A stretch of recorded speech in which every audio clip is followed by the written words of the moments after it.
नमस्कार, मैं हूं दीपाली राणा। आप देख रहे हैं मिड कैप मंत्रा। शुरुआत करेंगे इस वक्त की हेडलाइंस के साथ। बाजार में बढ़ी तेजी और 100 पॉइंट से ज्यादा के उछाल के साथ नए शिखर के बेहद करीब पहुंचा Nifty. Reliance, HDFC bank, axis bank और आयशर मोटर्स ने भरा जोश। Bank Nifty flat, mid cap small caps आज कर रहे हैं आउट परफॉर्म। आज के बिग स्टॉक्स चार्ट जीपीटी और स्पॉटलाइट चले। मैक्वेरी की बुलिश रिपोर्ट से हीरो मोटो में टॉप गियर, 52 हफ्तों की ऊंचाई पर शेयर। भाव भी 6,000 रुपए के पार निकला। वहीं नए ऑर्डर से चला एनबीसीसी, साथ ही अंबुजा सीमेंट, वेदांता में तेजी। उधर स्पॉटलाइट हिंडाल्को, ग्रासिम मजबूत और चार्ट जीपीटी शेयर, साथ ही 361 को फौज में बाइंग। डिफेंस और कैपिटल मार्केट शेयरों में आज सबसे ज्यादा तेजी, करीब 1% चढ़े दोनों इंडेक्स। साथ ही चुनिंदा ऑटो शेयर भी दौड़े। 3% के उछाल के साथ निफ्टी का टॉप गिरा बना आयशर। वहीं सरकारी बैंक, रियल्टी, फार्मा में आज दबाव कम। जेपी एसोसिएट्स को खरीदने की खबर से अदानी ग्रुप स्टॉक्स में जोश। अदानी एंटरप्राइजेस और अदानी पोर्ट्स निफ्टी के टॉप गेनर्स। उधर अदानी गैस, अदानी पावर और अदानी ग्रीन में भी बाइंग।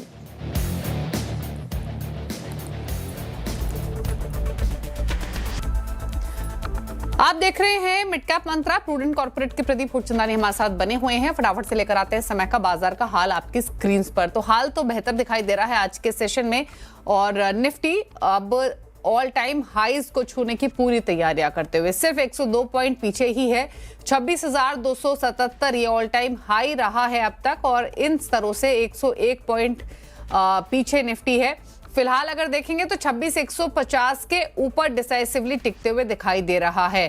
तो एक स्ट्रॉन्ग मोमेंटम मार्केट में दिन के ऊपरी स्तरों पर ट्रेड कर रहा है, और ये मोमेंटम कल ही रिफ्लेक्ट होना शुरू हो गया था। कल फर्स्ट हाफ अलग था, और सेकंड हाफ में जो अच्छा मोमेंटम, सस्टेन मोमेंटम हमने मार्केट में देखा, वो आज कैरी फॉरवर्ड होते हुए दिखाई दिया है।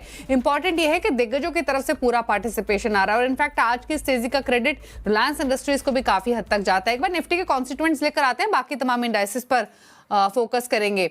रिलायंस आप देखिए 25 रुपए ऊपर इस समय 1.5-2% ऊपर ट्रेड करते हुए दिखाई दे रहा है। हैवी वेट है तो अकेला 48-49 पॉइंट का अकेला कंट्रीब्यूशन तो रिलायंस ही लैंड कर रहा है। इसके अलावा एचडीएफसी बैंक, एक्सिस बैंक की तरफ से अगर मिलाकर देखें तो लगभग 35 अंकों का पॉजिटिव कंट्रीब्यूशन आ रहा है। 35-36 अंकों का पॉजिटिव कंट्रीब्यूशन।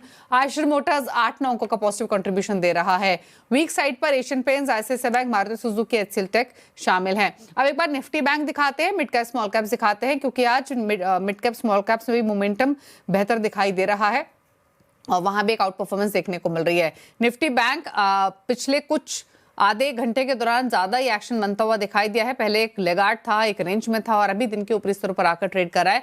59,364 के मौजूदा लेवल्स निफ्टी बैंक में देखने को मिल रहे हैं।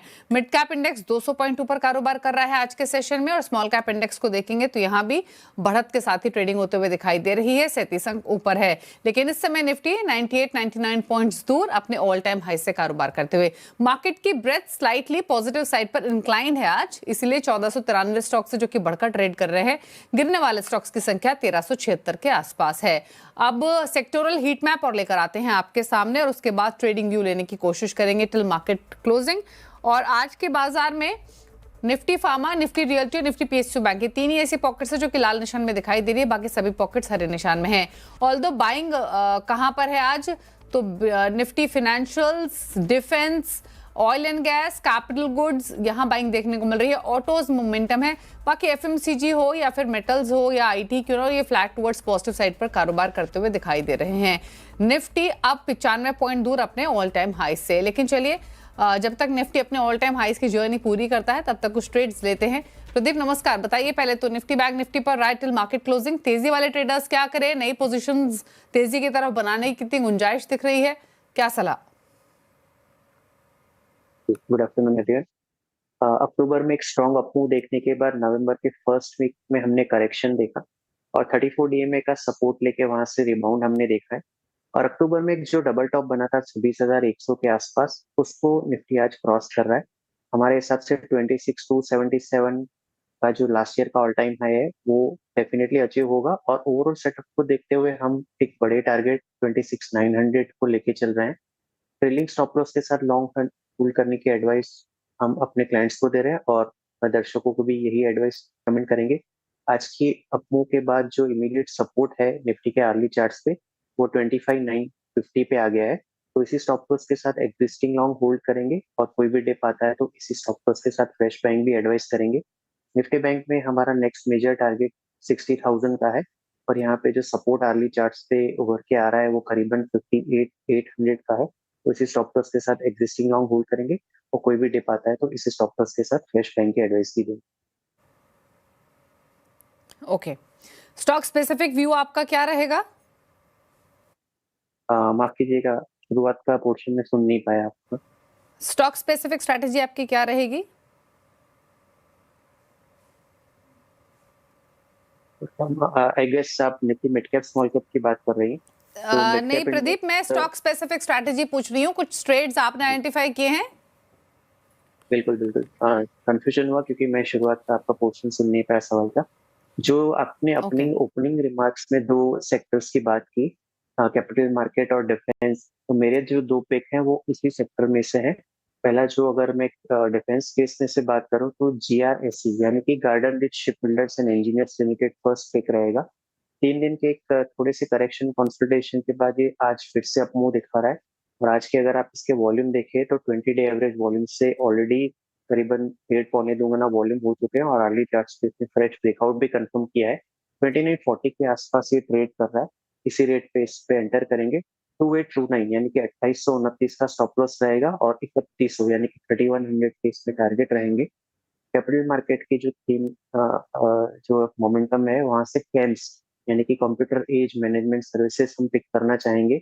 एक ट्रेंड डेली चार्ट्स पे एक बड़े ट्रेंड लाइन ये कंफर्म कर रहा है। जून में जो टॉप बने थे और सब्सिक्वेंट टॉप की अगर ट्रेंड लाइन की मैं बात कर रहा हूँ 4013 के आसपास चल रहा है। इसी रेट पे इस पे एंटर करना चाहिए। 3950 यानी कि 3950 का स्टॉप लॉस रहेगा और 4150 4150 के इसमें टारगेट रहेंगे। इन दोनों ही रिकमेंडेशन में 3 से 4 दिन का टाइम फ्रेम रहेगा और ये दोनों ही स्टॉक हमने अपने क्लाइंट्स को भी सुझाया। ओके, चलिए, तो ये रहा व्यू आपके लिए स्टॉक स्पेसिफिक, जहां पर आप ट्रेडिंग पोजीशंस इनिशिएट कर सकते हैं। लेकिन चलिए मिड कैप्स का हाल लेकर आते हैं आपके सामने। वो पॉकेट्स दिखाते हैं जहां पर एक्शन देखने को मिल रहा है, या फिर मिड कैप्स के वो शेयर्स जहां पर तेजी या फिर मंदी आज के कारोबार में देखने को मिल रही है। शुरुआत करते हैं तेजी वाली पॉकेट के साथ। सरकारी स्टॉक्स की बात करेंगे। अभी गार्डन री शिप बिल्डर्स की बात कर रहे थे प्रदीप, हमारी लिस्ट में भी शामिल है। PSU स्पेस में कोचिन शिपयार्ड 2% ऊपर, 2% ऊपर मैस्डॉक है। भारत डायनेमिक्स 1.5% ऊपर है और गार्डन री शिप बिल्डर्स में 0.25% की तेजी है। एनर्जी स्टॉक्स में जहां बाएंगे चेन्नई पेट्रो 3.5% ऊपर, 3% ऊपर है MRPL। GSPL में 0.25% की तेजी आज के कारोबार में दिखाई दे रही है। साथ ही FMCG में रेडी को खैतान 5% ऊपर है, 3% ऊपर इंडिया ग्लाइकोल। जिमामी 1.5% ऊपर, 1% ऊपर जिलेट ट्रेड करते हुए दिखाई देगा आज के कारोबार में। क्विकली नजर डालेंगे अब फार्मा स्पेस में। नेटको फार्मा 6.5% ऊपर, 1.5% ऊपर है मार्क्सन्स। ग्लैंड फार्मा 2% ऊपर, 3% ऊपर ऑर्किड फार्मा कर रहा है ट्रेड। अब IT को दिखाएंगे जहां पर लाल निशान में ट्रेडिंग हो रही है। इंटेलेक्ट डिजाइन 4% नीचे, 1.5-2% नीचे है सास्केन। आर सिस्टम 2.25% नीचे, LNT टेक सर्विसेज 2% नीचे कर रहा है ट्रेड। कुछ और स्टॉक्स जो लूजिंग साइड पर है उसमें Kansai, Nerolac, Balkrishna industries, UCO bank, bank of Maharashtra शामिल है। यहाँ पर 0.25 से 2.5% तक की वीकनेस देखने को मिल रही है। कुछ और स्टॉक्स मिड कैप्स में जो कि बढ़कर कारोबार कर रहे हैं उसमें M&M फाइनेंशियल 5% ऊपर, 1.25% ऊपर है क्लीन साइंस। टाटा कॉम 0.3% ऊपर, 2% ऊपर थर्मैक्स कारोबार कर रहा है। लेकिन एक स्टॉक जो आज फोकस में है वो हीरो मोटोकॉर्प का। इनफैक्ट एक शानदार मोमेंटम स्टॉक में देखने को मिला है लगातार। और आज की बात करें तो मैक्वारी की एक इंटरेस्टिंग रिपोर्ट आई है जिसके बाद ये मोमेंटम बिल्डअप हुआ है। क्या कहा गया है इस रिपोर्ट में ये समझते हैं। कंचन औटियाल हमारे साथ हैं। कंचन, बताइए क्या व्यू है मैक्वारी का हीरो मोटो को लेकर? जी डेफिनेटली आज के सत्र में एक अच्छा खासा रुझान हमें हीरो मोटोकॉर्प के अंदर देखने को मिला है। कंज्यूमर्स के साथ साथ जो ब्रोकरेज हाउस है उनका स्टांस काफी ज्यादा पॉजिटिव साइड में जाता हुआ दिखाई दिया है। जो रेटिंग है उसको अपग्रेड करके आउट परफॉर्मेंस की रेटिंग दी है। अगर टारगेट प्राइस देखा जाए दैट इज अराउंड 6,793 रुपीज। इस टाइम पे डोमेस्टिक मार्केट की बात करी जाए तो अच्छा खासा रिस्पॉन्स जो है हीरो मोटोकॉर्प को दिखाई दे रहा है। मोटरसाइकिल सेगमेंट और इनफैक्ट जो उनका स्कूटर का सेगमेंट है वहां पे जो ग्रोथ है वो रोबस्ट साइड में बनी हुई है। GST रिफॉर्म जो हमने देखा है और साथ ही साथ अगर बात करें नए लॉन्चेस की तो कंपनी को एक अच्छा खासा रिस्पॉन्स आता हुआ दिखाई दिया है दोनों ही साइड से। इनफैक्ट इनका जो इलेक्ट्रिक सेगमेंट सेगमेंट का बिजनेस है वहां पे भी एक अच्छी ग्रोथ जो है वो देखने को मिल रही है और मैनेजमेंट का जो आउटलुक है वो एंटिसिपेट कर रहे हैं जो मोमेंटम है ग्रोथ का वो यहां से बढ़ता हुआ ही नजर आएगा। आईसी सेगमेंट की बात करी जाए तो वहां के जो मार्जिन्स है वो मार्केट को इस टाइम पे काफी ज्यादा जो सरप्राइज है वो करते हुए दिखाई दे रहे हैं और दोनों ही सेगमेंट में वॉल्यूम ग्रोथ भी हमें रोबस्ट देखने को मिल रही है। तो माना ये जा रहा है इस टाइम पे ब्रोकरेज एंटिसिपेट ये कर रही है आगे चल के काफी ज्यादा हाई मल्टीपल्स देखने को मिल सकते हैं।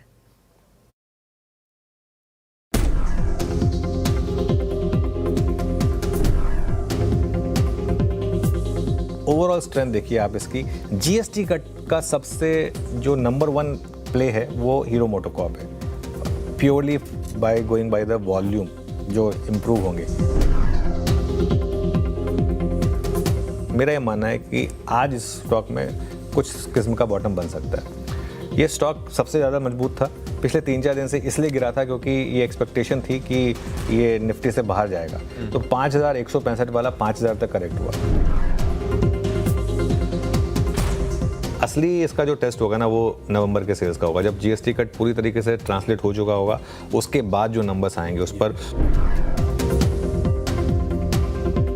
मुझे लग रहा है, मेरी फीलिंग ये है आशीष, आज मार्केट इसको बेनिफिट ऑफ डाउट देगा। अगर बड़ा गैप डाउन हुआ तो लोअर लेवल से मुझे लग रहा है कि इसमें रिकवरी आनी चाहिए। हीरो मोटोकॉर्प पर मैं लगातार बुलिश रहा हूँ आशीष। आई थिंक जीएसटी कट के बाद से मैंने लगातार बात की है कि ये बेस्ट स्टॉक है जीएसटी कट प्ले करने के लिए। आज सुबह एक और अपग्रेड आया यहाँ पर मैक्वारी का, इन्होंने टारगेट 6793 के दिए हैं, रेटिंग बढ़ाकर आउट परफॉर्म किए। अब ना अगर आपके पास है तो बस ये होल्ड वाला स्टॉक है और हर गिरावट पे ऐड करने वाला स्टॉक है, क्योंकि बहुत समय के बाद इस तरीके का ब्रेकआउट यहाँ पर आपको नजर आ रहा है। ये लॉजिकल था, अगर आप देखें जीएसटी कट के बाद सबसे ज़्यादा बड़ा लॉजिकल ट्रेड यही था।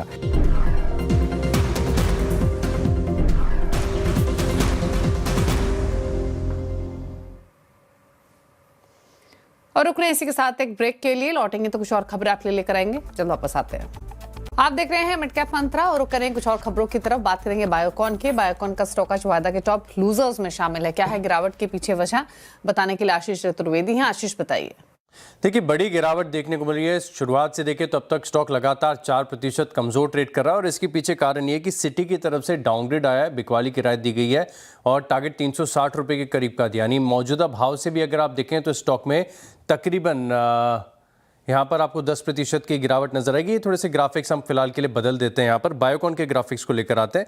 अब दरअसल अगर आप देखें तो जो बायोसिमिलर की प्राइसिंग है, इसको लेकर यहाँ पर आपको बड़े जो है संदेह यहाँ पर देखने को मिल रहे हैं। सिटी की तरफ से जो रिपोर्ट है इसमें बताया जा रहा है कि प्राइसिंग प्रेशर देखने को मिला है और वैल्यूएशन कंसर्न्स है। दरअसल अगर आप देखें तो ग्लोबली जो बायोसिमिलर के प्राइसेस है इसमें गिरावट देखने को मिली है और खास बात यह कि इनकी जो पाइपलाइन है इसकी भी माना जा रहा है कि कंपिटिटिव इंटेंसिटी बढ़ने के चलते प्राइसिंग प्रेशर यहां पर आपको देखने को मिलेगा। अब खास बात यह भी कि फर्स्ट हाफ FY26 में बायोकॉन का जो प्रदर्शन था मार्जिन के फ्रंट पर बायोसिमिलर बिजनेस में थोड़ा सा निराशाजनक था और हालांकि इस सेगमेंट में अगर आप देखें तो कुछ बड़े लॉन्चेस भी हुए थे, लेकिन इसका कोई फायदा यहां पर फिलहाल के लिए यहां पर देखने को नहीं मिला। अब एक और बात यह भी है कि यूएस FDA की तरफ से जो गाइडलाइंस थी फेज 3 क्लिनिकल ट्रायल्स को लेकर, इसमें और थोड़ा सा अगर आप देखें तो स्पीडीनेस आई है, यानी इस सेगमेंट में जो कंपटीशन है लगातार बढ़ता चला जाएगा। सिटी इसी के चलते अपने जो एबिटा फोरकास्ट है इसमें कटौती कर रहे हैं और बता रहे कि अपने 5 साल के औसत के लिहाज से देखें तो वैल्यूएशन बड़ी महंगी नजर आ रही है। जो बायोसिमिलर बिजनेस का एबिटा मल्टीपल वो दे रहे थे करीब 20 टाइम्स का, उसे घटाकर 14 टाइम्स कर दिया। बड़ा कट है वैल्यूएशन के लिहाज से। और जो जेनरिक बिजनेस को पहले 16 टाइम्स का मल्टीपल देते थे इसे 14 टाइम्स का दे रहे थे। यानी अगर आप कुल मिला के सम अप करके देखें तो वैल्यूएशन कंसर्न्स है, वैल्यूएशन महंगी है, कंपिटिटिव इंटेंसिटी बढ़ेगी और प्राइसिंग प्रेशर है जिसका इंपैक्ट आगे जाके आपको मार्जिन्स पर नजर आएगा। यही कारण है कि स्टॉक में आई है बड़ी गिरावट। ओके, एक राय भी ले लेते हैं और 0.4% नीचे फिलहाल ये स्टॉक कारोबार करते हुए। प्रदीप, क्या व्यू है आपका बायोकॉन पर? बायोकॉन में इनफैक्ट एक बड़ी अफवाह हमने देखी थी और उसके बाद इस न्यूज के चलते करेक्शन आ रहा है। हमारे हिसाब से ओवरऑल इसके जो चार्ट पैटर्न है वो पुलिस है। ऑन द लोअर साइड हम सपोर्ट जो वॉच आउट कर रहे हैं वो इसके 34 DMA का रहेगा जो 373 पे है। तो अभी भी हम ओवरऑल एक पॉजिटिव बायस स्टॉप लॉस के साथ मेंटेन करेंगे। 373 ब्रेक होता है तो ही हम टेक्निकल सेटअप में वरीड होंगे। ओके, चलिए रुक रहे इसी के साथ एक ब्रेक के लिए, जल्द वापस आते हैं। ब्रेक के बाद आपका स्वागत है। आप देख रहे हैं मिड कैप मंत्रा। और दिवालिया हो चुके हाउसिंग प्रोजेक्ट के होम बायर्स के लिए राहती खबर है। रेजोल्यूशन प्रक्रिया के दौरान अब सभी होम बायर्स के क्लेम को शामिल किया जा सकता है ताकि घर नहीं मिलने पर उनका पैसा वापस मिल सके। क्या है और डिटेल समझते हैं आलोक प्रियदर्शी से। आलोक बताइए। बिल्कुल, देखिए जो insolvency and bankruptcy board of India ने उन्होंने होम बायर्स के हक में बड़ा कदम उठाया है। उन्होंने 3 अहम सुझाव दिए हैं, प्रपोजल दिया है। पहला ये कि जितने भी अलॉटीज हैं होम बायर्स हैं उनके सभी डिटेल को शामिल किया जाएगा रिजोल्यूशन प्रोसेस में, चाहे उन्होंने क्लेम किया भी हो या ना किया हो। दूसरा जो कहा है कि प्रोसेस में यानी कॉर्पोरेट इंसॉल्वेंसी रेजोल्यूशन प्रोसेस में उनको फेयर ट्रीटमेंट मिलना चाहिए। और तीसरा सबसे अहम उन्होंने कहा है कि ऐसे में जब लिक्विडेशन का प्रोसेस होता है तो कमिटी ऑफ क्रेडिटर्स जो कि फाइनेंशियल क्रेडिटर्स होते हैं उनको ये रीजन बताना पड़ेगा मैंडेटरीली कि वो लिक्विडेशन में क्यों जा रहे हैं, ताकि होम बायर्स को उनका घर मिल सके, लिक्विडेशन में प्रोजेक्ट न जाए। तो ऐसे में ये 3 अहम सुझाव दिए हैं और आने वाले दिनों में इसमें सहमति बनेगी और हो सकता है कि आईबीसी यानी इंसॉल्वेंसी एंड बैंक्रप्सी जो कोड है उसके तहत जब रिजोल्यूशन हो तो होम बायर्स को ज्यादा प्राथमिकता मिले। अभी तक जो फाइनेंशियल क्रेडिटर्स हैं, बैंक्स हैं, उनको ज्यादा प्राथमिकता मिलती है, उनकी ज्यादा चलती है, लेकिन अब होम बायर्स के सभी डिटेल्स और क्लेम को भी इस रिजोल्यूशन प्रोसेस में शामिल करने का प्रस्ताव दिया गया है। ओके, चलिए शुक्रिया आलोक की डिटेल्स बताने के लिए। तो इम्पोर्टेंट खबर और तमाम डिटेल्स यहाँ पर अभी शेयर की गई। चलिए इसी के साथ एक ब्रेक का वक्त भी हो गया है। प्रदीप, शुक्रिया आपका आने के लिए शो में। और ब्रेक के उस पार आप देखिए न्यूयॉर्क कंपनी, जहाँ आज हम बातचीत करेंगे एंड्योरेंस टेक्नोलॉजीज के ग्रुप CFO RS राजा गोपाल शास्त्री से। एक ब्रेक के बाद। नमस्कार।